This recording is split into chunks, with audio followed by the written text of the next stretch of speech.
jamaah, satu atau banyak orang? Baca bang Bibelnya bang. Anda di sini bukan ruang khotbah bang. Kami termasuk orang yang suka belajar. Bibel Anda itu kami pelajari tiap hari. Kami pahami dengan bahasa Indonesia yang benar begitu. Coba jawab. Orang-orang yang diperanakkan bukan dari darah dan daging dan bukan pula dari kehendak jasmania seorang laki-laki. Iwan Pilah 750 mata memandang. Bantu saya, ini Komal baru 16.600. Tolong dikuatkan sampai dengan 50K ya. Ini yang nonton banyak sekali tapi dikit sekali yang tap-tap layarnya. Oke, silakan dijawab bang.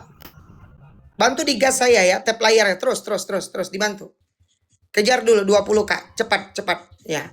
Silakan bang. Nah kan turun kan? Halo Piton, Muslim atau Kristen Piton? Bantu saya kejar dulu 25K ya, terus.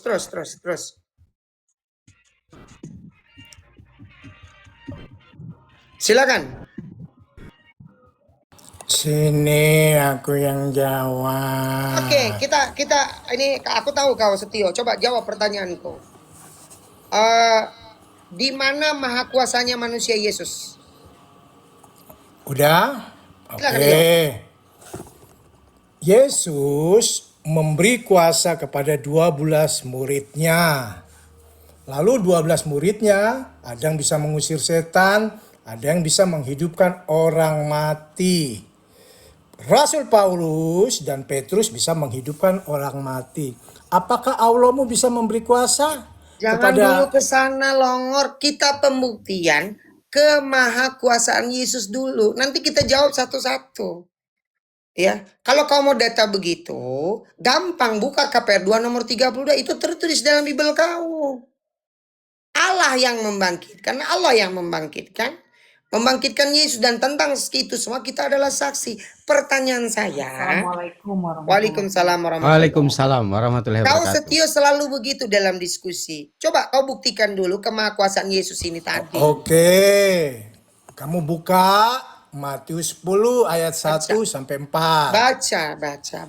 Yesus memanggil ke-12 muridnya dan memberi kuasa kepada mereka untuk mengusir roh jahat, membangkitkan orang mati.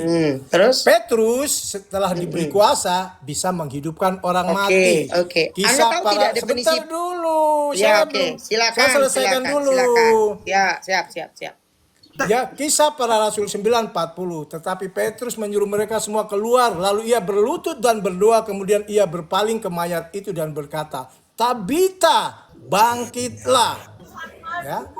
Lalu murid-murid Yesus berkata, ya, Tuhan, ya, di Lukas 10 ayat 17, Tuhan, setan-setan takluk kepada kami demi namamu, nama Yesus. Kami bisa menghidupkan orang mati demi namamu, nama Yesus. Oke. Allahmu bisa nggak? Nanti dulu Longor. Pembuktian tuh satu-satu. Selesaikan dulu ini poinnya. Nanti dulu. Itu kan Yesus. Waktunya saya menjawab ya, menanggapi Anda ya. Ya, Sekarang silakan. baik-baik. Pertanyaan saya, Anda tahu tidak maha kuasa artinya apa? Maha kuasa ya seperti dia beri kuasa kepada muridnya, itu kan maha kuasa. Saya tanya pengertian. Hei, arti maha kuasa itu apa dulu? Coba dijawab dulu. Pengertian maha kuasa itu apa?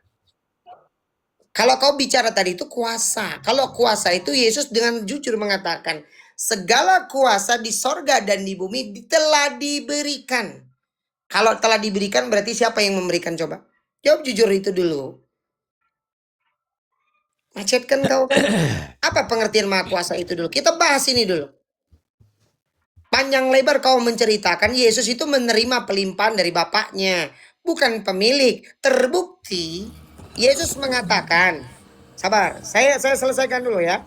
Saya bisa mengatakan Yesus tidak maha kuasa. Terbuktinya apa? Pertama, aku tidak dapat berbuat apa-apa dari diriku sendiri, tetapi Bapa yang penghakimanku adil, karena aku tidak menghakimi kehendakku, tapi kehendak Bapa yang mengutus aku. Satu.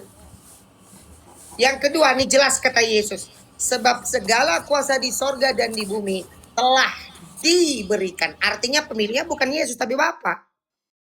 Maka ini selesai. Yesus tidak maha kuasa. Yesus hanyalah penerima mandat kekuasaan dari Bapa. Terbukti nanti. Cawanku ini memang engkau akan minum, tetapi hal ehwal yang duduk di sebelah kanan dan di kiriku, aku tidak kuasa, tetapi Bapakku lah yang berkuasa. Terbukti lagi apa? Lukas 22 nomor 69. Mulai sekarang anak manusia telah duduk di sebelah kanan Elohim yang maha kuasa. Di sini tidak disebut Yesus maha kuasa. Tetaplah Bapa sang sumber itu yang maha kuasa. Itu kata Yesus sendiri. Nah sekarang saya butuh Anda sepakati dulu. Apa pengertian diksi maha kuasa? Kalau Anda tadi sudah mengatakan, walaupun Anda mengatakan begitu, betul, yes. Tapi satu poin lagi yang Anda perlu catat ya Setio.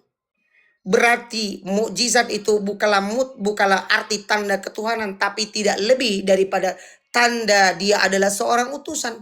Terbukti Yohanes 11 nomor 41-42. Nah mana kemahakuasaan Yesus itu? Tidak pernah ada. Tunjukkan dulu. Apa arti maha kuasa dulu? Silakan. Ya, kamu dari tadi udah dikasih tahu. Yesus memberi kuasa. Saya nanya maha kuasa bukan kuasa longor. Kau ini dari dulu begini-begini doang. Apa itu pengertian maha kuasa? Pakai kamus dong kalau diskusi itu. Jangan cuma congor doang kau. Apa arti pengertian maha kuasa? Coba. Apa dulu? Maha kuasa itu berkuasa di bumi dan di surga. Oh gitu. Oke, lalu bagaimana kata Yesus? Cawanku ini memang engkau akan minum. Ingat ya. Tetapi hal ikhwal yang duduk di sebelah kanan dan sebelah kiriku, aku tidak punya kuasa, tetapi Allah itu yang kuasa. Apa itu tanggapan? Oke, kamu bilang Allah yang kuasa. Ibrani 1 ayat 8. Bapak Jawab dulu, berkata, bro. iya ini Dijawab dulu tadi. Matius 20 nomor 23 itu kan di surga ceritanya. ya terus mau Selamat pagi, apa? salam sehat semuanya. Maunya apa? Jadi Ya, jawab pagi, dulu. Bang. jadi yang Anda berkuasa siapa? mengatakan- Yang berkuasa siapa? Dengerin, Anda mengatakan Yesus berkuasa di sorga di bumi. Ini kita berbicara surga. Yesus tidak maha kuasa. Kenapa? Terbukti. Menurut Yesus, nah kan turun dia. Gak mampu. Anda yang mau menanggapi silakan. Piton, sebentar ya Bang Toko. Piton, Anda Kristen Muslim? Kristen. Ada yang mau ditanggapi silakan. Bang Dian, Ya, izin, Bang. gini. Silakan. Saya kan tanya orang Islam ini. sabar dulu Orang teman-teman, Islam. sabar Saya dulu. kan Bang Dian, Kristen. Ya silakan. sabar. Bang Dian, bisa statement pembuka dulu. Masuk YouTube ini. Gimana? Statement pembuka aja. Pembuka. Oh, siap. oke. Nanti Bang Dian. Ya, jadi gini, kalau kita berbicara tentang kemahakuasaan itu adalah sesuatu atribut yang melekat. Yang namanya Tuhan itu pasti dia maha kuasa. Perhatikan baik-baik. Kata maha kuasa itu adalah menerangkan satu keadaan mutlak. Yang namanya maha kuasa itu saya akan mengutip kata Al-Quran ya. Yang namanya di dalam surat Ali Imran. Allah mengatakan begini nih, ya sebentar saya kutip, siapa tahu saya salah ya. Saya akan pakai data. Kalau ngomong gitu kita pakai data, bukan pakai omong-omong. Surat Ali Imran ayat yang ke-26 kalau saya tidak salah, sebentar. Ya. Nih. Kulillahumma malikal mulki tu'til mulka man tasya. Ya. Kulillahumma malikal mulki tu'til mulka man tasya wa tanzi'ul mulka mimman tasya wa tu'izzu man tasya wa tudillu man tasya biyadikal khair innaka ala kulli syai'in qadir.